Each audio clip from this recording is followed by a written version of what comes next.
So, on 12.3, it's called an introduction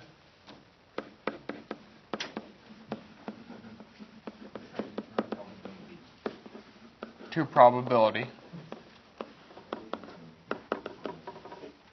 They're your notes. You do as you please.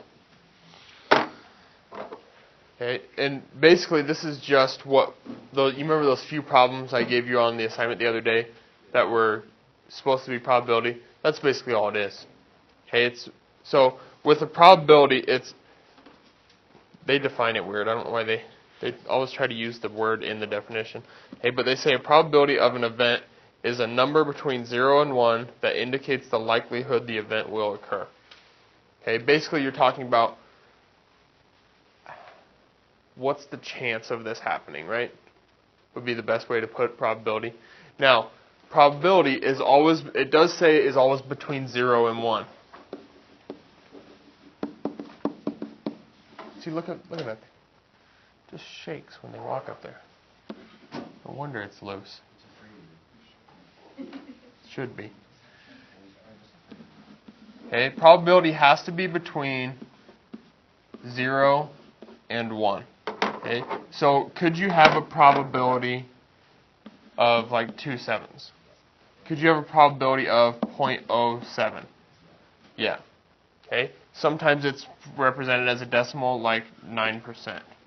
Okay, that's more of odds when you're talking a percent. That's more you're talking about odds. Okay, so we're not going to use that so much yet. Okay, but basically the main thing we're going to use is this fraction. Okay, 2 to 7. Okay, express it as a ratio. Basically, is just probability. Okay, now we have two different types of probability. The first one we're going to talk about is theoretical probability. I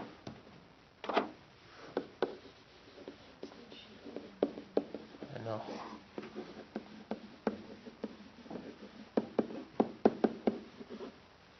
Okay, your theoretical probability. Basically, that's saying, like, without testing anything, how many ways, or what's the probability that it should happen? Okay, without actually doing it. Okay, so what's the probability of getting heads when you flip a coin? 1 out of 2, right? 50%. Okay. Now, that's theoretical, because when you actually test it, is that actually what happens? Not usually. Okay, so that'd be your a theoretical example. Okay, the probability of A, or the probability of some event, okay, A would be your event, okay, is the number of outcomes over the total, the number of outcomes in A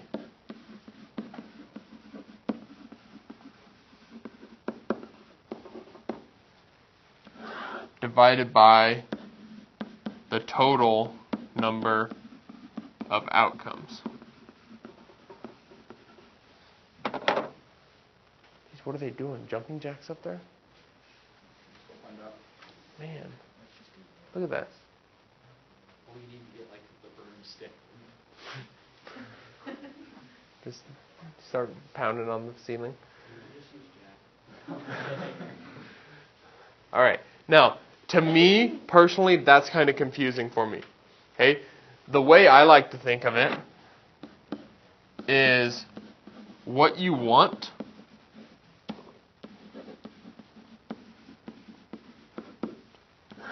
over what you have.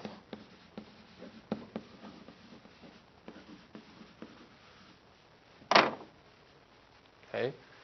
What you want over what you have. Okay, so let's say we have 30 pieces of candy. Okay? 21 of them are Starburst. The other ones are Skittles. But I want Starburst. What's the probability that I get a Starburst? What I want, which is the Starburst, 21 out of 30. Does that make a little more sense? To me, this is a little more confusing, but if you like that, whatever works for you. Okay? So let's slip down to example 1.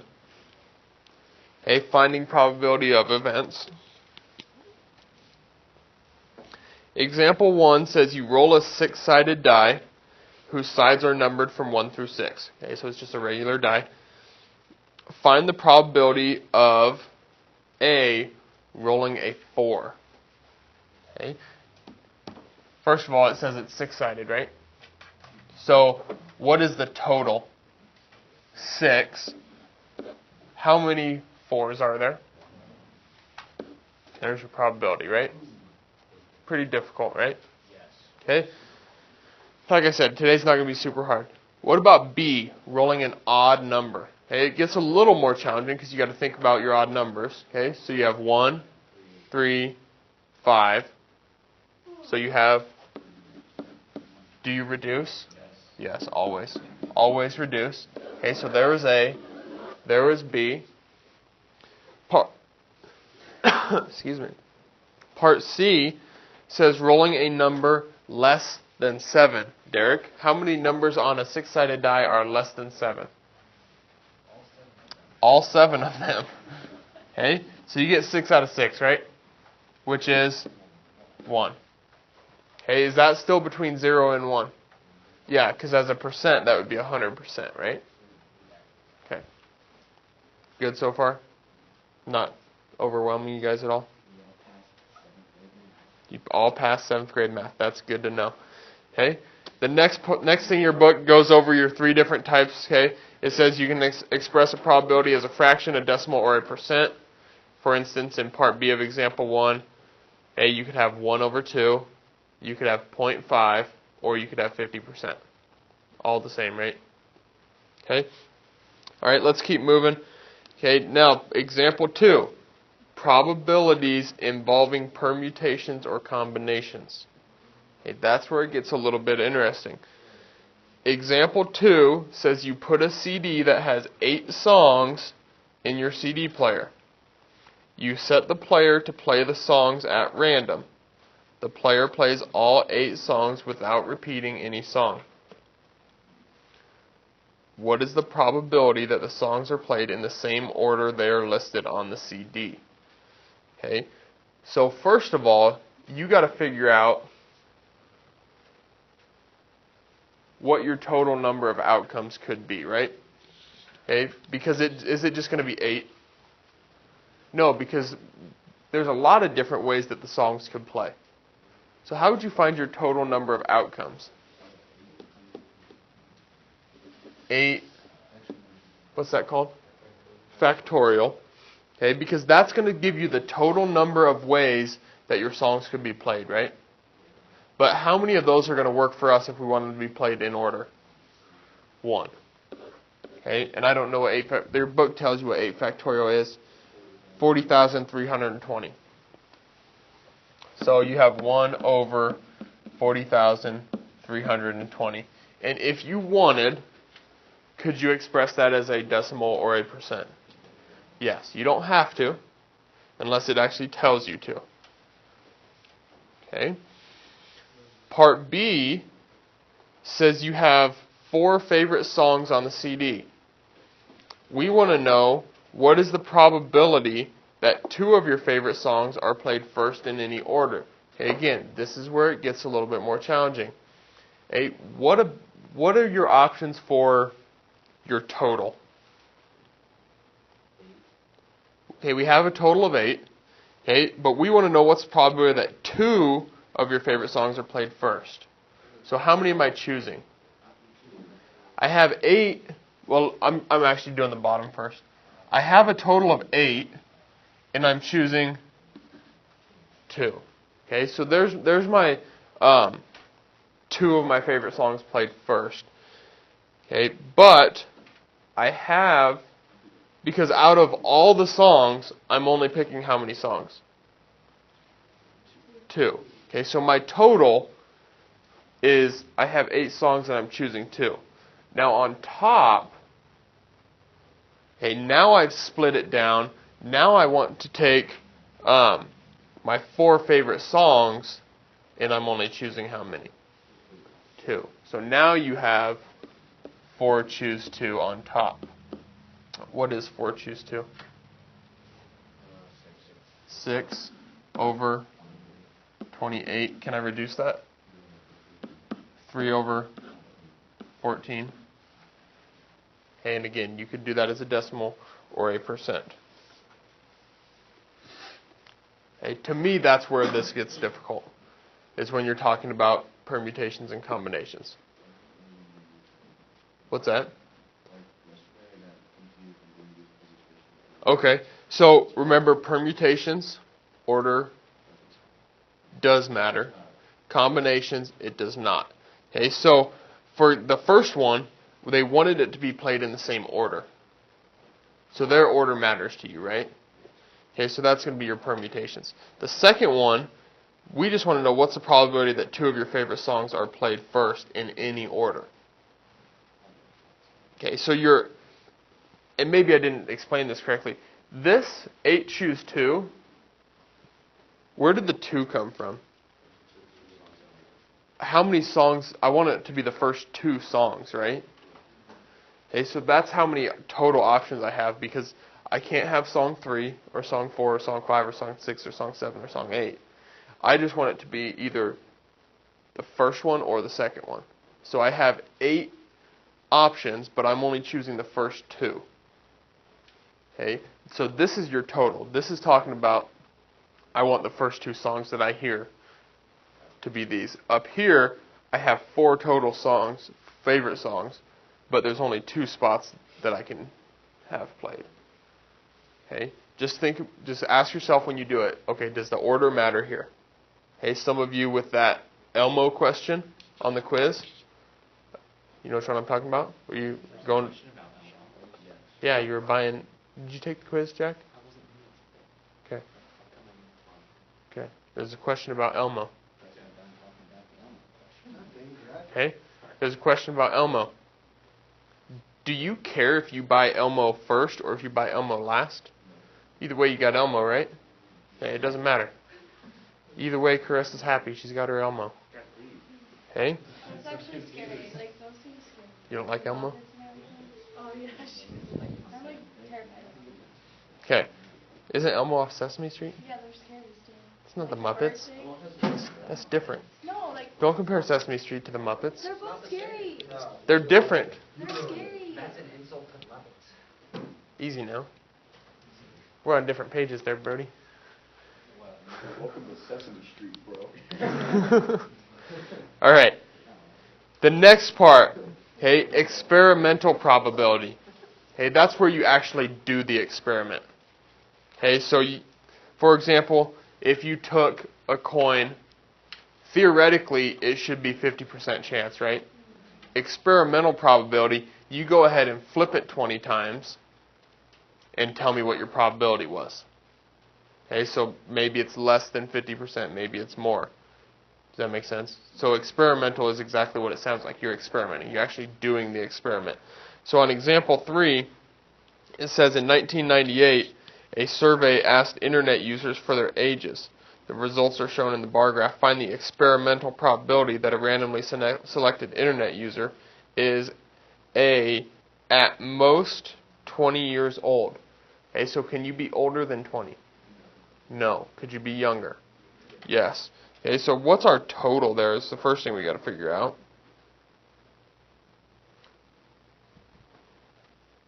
How many total internet users do we have?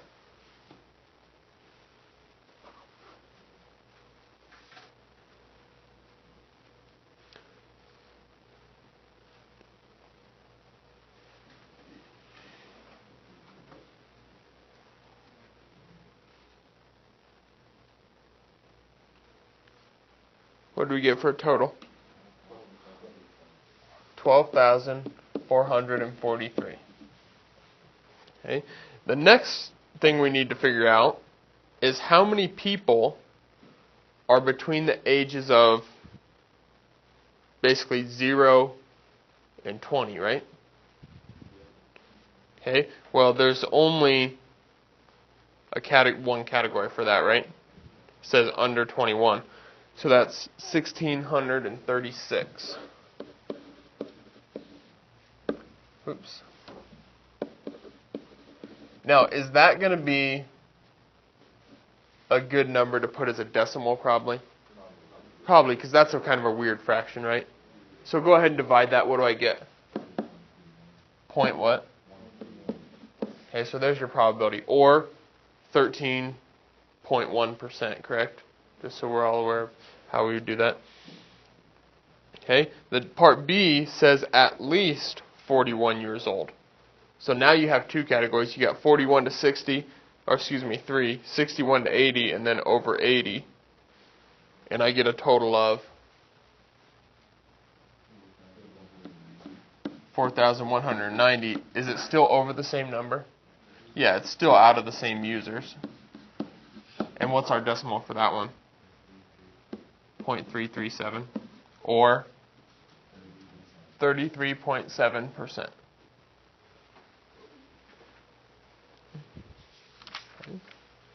We okay with experimental probability? With experimental probability, they have to give you all the information, right? Yeah, there's not really anything that you'll have to come up with. Okay, the last thing I want to talk about here, and then we'll have the rest of the class to work, is geometric probabilities. Okay, so going back to some geometry things. We actually did a problem nearly identical to this in geometry last year. Don't know if you guys remember it or not. You got a square. Yeah, you guys do remember. Hey, you got your circles inside. No, circles are good. No, they're not. Circles are good. Here's an arrow. I'm just trying to figure out how many I got.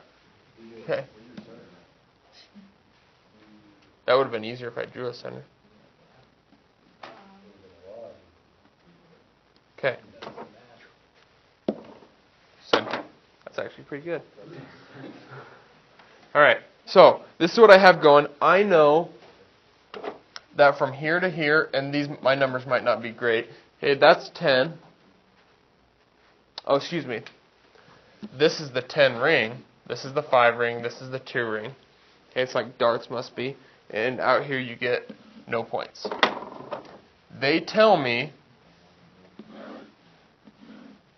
that each of these is 3 inches.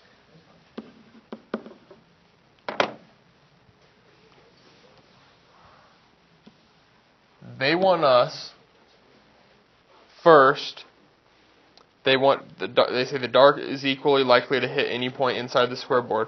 Are you more likely to get 10 points or 0 points? Okay, that's the first question. What am I going to have to do?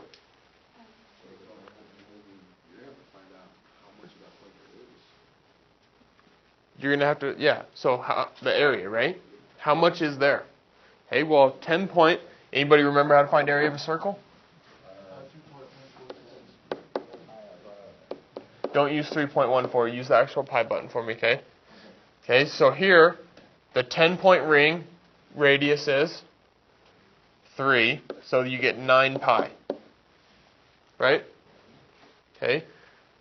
So there's the area of my 10-point ring. Okay? But to find the probability of hitting that, what do I need? I need to know the whole thing. Okay, so first let's think about this.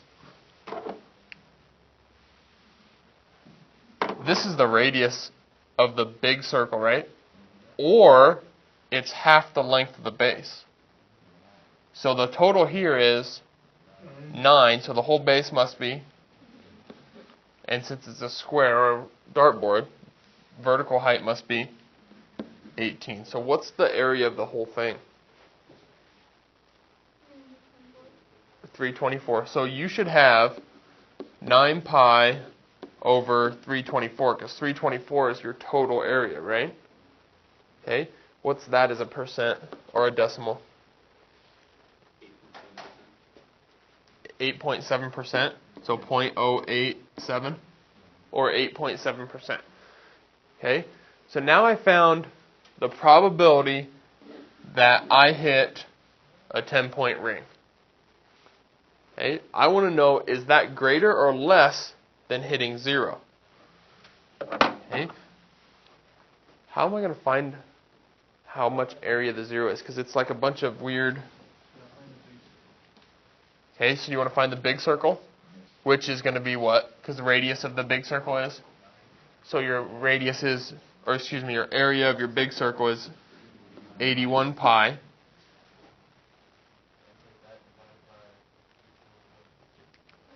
Now that divided by 324 is going to give me the probability that I hit that.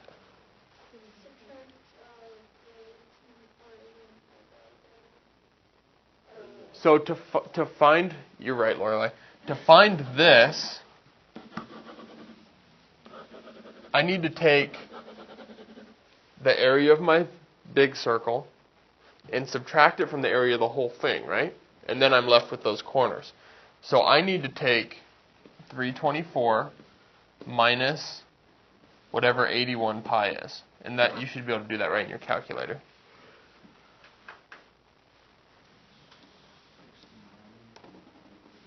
$69.53.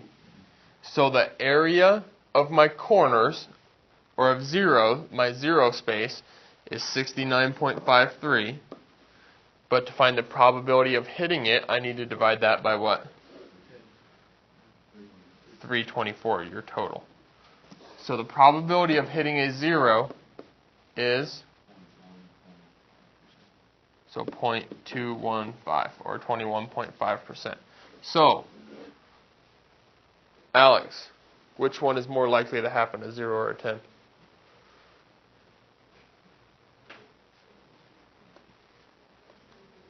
The 0, yep. Because it has a higher percent, right? Okay. So that's just a few examples of the types of problems you're going to come across. I don't remember if you have a problem. Yeah, you do have a dartboard problem. I thought maybe you would. Okay. Let me get you guys your assignment here. The hard stuff's going to be what? I think the permutations and combination probability is hard, personally. That's what I find difficult.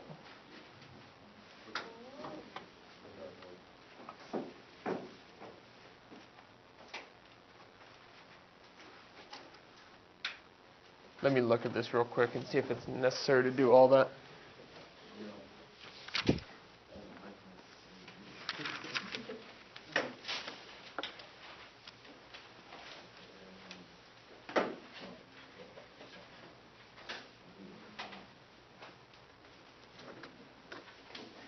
Let's do evens there.